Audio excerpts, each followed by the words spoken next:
네, 시작하겠습니다. 계엄은 칼일 뿐이라는 윤석열 피고인의 말은 자기 합리화일 뿐입니다. 어제 21일 서울중앙지법에서 윤석열 피고인은 계엄은 칼이며 칼을 썼다고 무조건 살인은 아니다라는 궤변을 늘어놓으며 재판 소식을 지켜보는 일을 분노케 했습니다. 명색이 대한민국의 대통령이었던 인물이 이렇게까지 치졸해질 수 있는지 이제는 분노를 넘어 허탈함과 부끄러움마저 느낍니다. 윤석열 피고인과 변호단은 그동안 계엄이 반국가 세력 척결, 부정선거 진상규명 등 계몽이었다고 주장해왔습니다. 그런데 이제 와서는 계엄은 그저 가치 중립적인 법적 수단이라고 말합니다.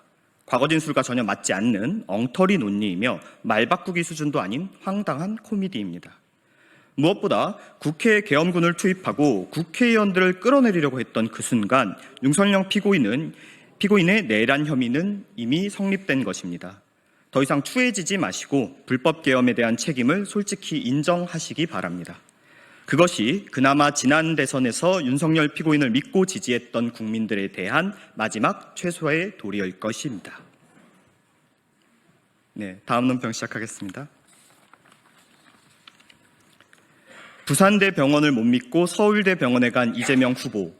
지방 공공의료를 말할 자격이 없습니다. 이재명 후보는 지방 공공의료를 말할 자격이 없습니다. 오늘 발표한 의료공약에서 공공의대를 설립하고 지방의료원을 확대해 지역 간의 의료 격차를 줄이겠다고 말했습니다. 하지만 정작 본인은 부산에서 피습당했을 당시 부산대병원 의료진이 수술이 가능하다고 판단했음에도 불구하고 이를 거부하고 헬기까지 동원해 서울대병원으로 이송되었습니다. 이러한 행동은 지방의료기관은 믿을 수 없다는 메시지를 국민들께 보여준 것이나 다름없습니다.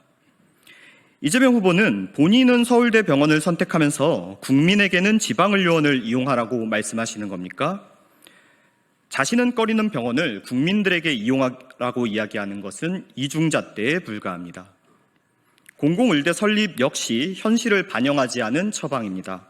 연 50명에서 100명 규모로 배출되는 공공의대 졸업생들은 실질적으로 10년에 가까운 실무 수련이 필요한 인원입니다. 필수 의료 인력 확보는커녕 대학병원 운영도 어려운 구조입니다.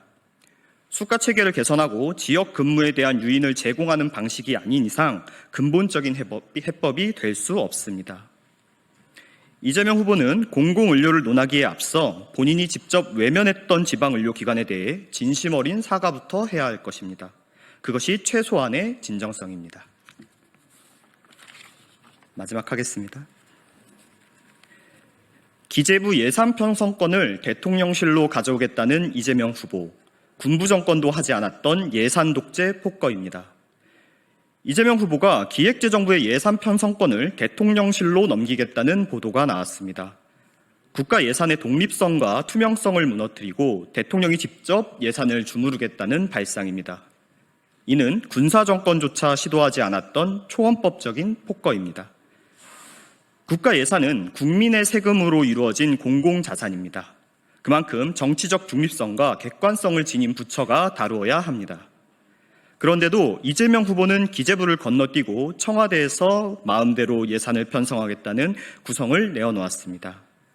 그 일도가 기본소득, 기본주택 등 본인의 포퓰리즘 공약에 혈세를 퍼붓기 위한 것이라면 그 자체로 국민에 대한 기만일 것입니다.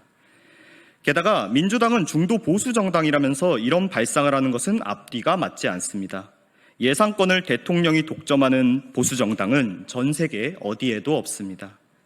이재명 후보는 즉각 예산권 장악 시도에 대한 입장을 제대로 밝히고 국민 앞에 제도의 존중과 권력 분산 원칙이 분명함을 밝혀야 할 것입니다. 그렇지 않다면 국민은 기본소득 이전에 기본 민주주의부터 지켜야 하는 절박함을 가질 수밖에 없을 것입니다. 마치겠습니다.